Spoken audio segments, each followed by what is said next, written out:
So I'm Ryan's wife, and Ryan is 45 years old. He sustained his injury when he was 44, and Ryan suffered a traumatic brain injury when he was shot in the head. He's a police officer and was shot in the line of duty.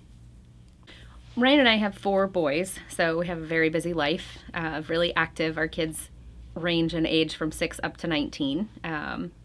So we do a lot of reading, a lot of playing outside, just outdoor activities are a big thing.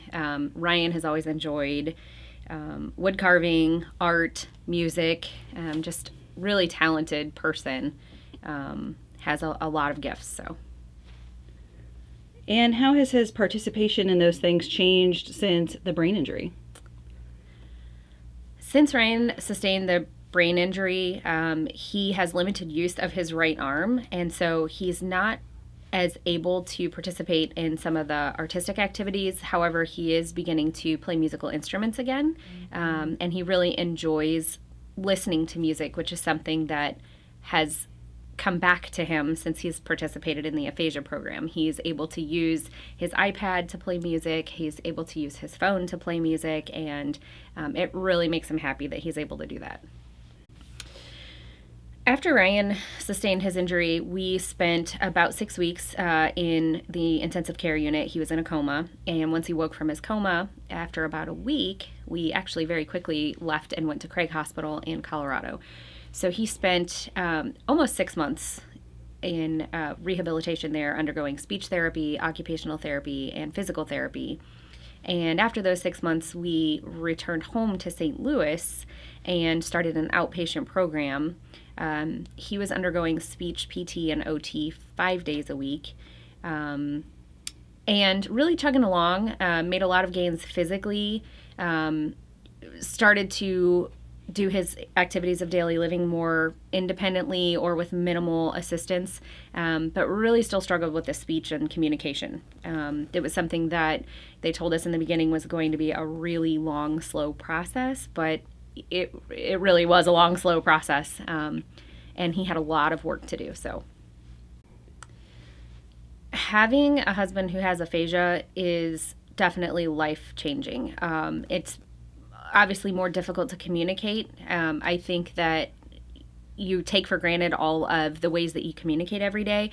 Thankfully, we have a pretty good understanding of one another, so kind of the more nonverbal communication really had to come into play so that I could understand what he needed, what he wanted, maybe even what he was feeling.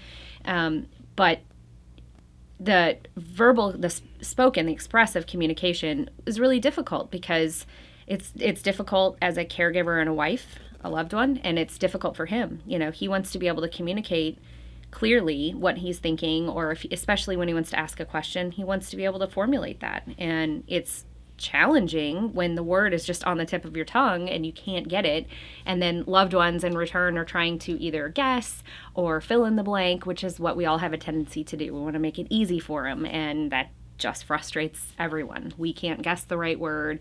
You know, he's putting out more and more effort and we're still not getting anywhere. So that changed our communication 100%. And then especially with having kids. Kids don't have the level of understanding that an adult does, and so it made it really challenging for them too.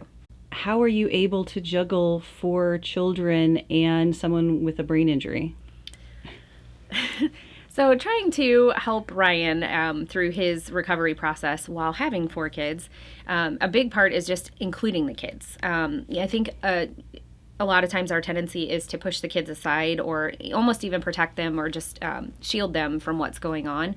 But, you know, we both have always believed in having our kids be active participants, so teaching them. And I think it's important for them to be able to identify that there are hard things in life, but you learn to find the helpers and you hold on to those helpers, and you know, everyone can take a piece, everyone can help. And that's been a big thing in our family is everyone has a job or everybody has a way that they can contribute, whether it's sitting down with dad and reading one paragraph in a kid's book and then having dad read the next paragraph, or you know, even just you know, reading the book and then straying from what's written in the text and making up their own silly conversation about the book. But all of that is encouraging, not only for Ryan, but for the kids. They're a big motivator for Ryan, you know, wanting to be normal, so to speak, is a big piece, and the kids are very motivating. And so when do you find time for yourself? um, you know, I think I have always been a person who I don't really need to go and do things. I appreciate more quiet time.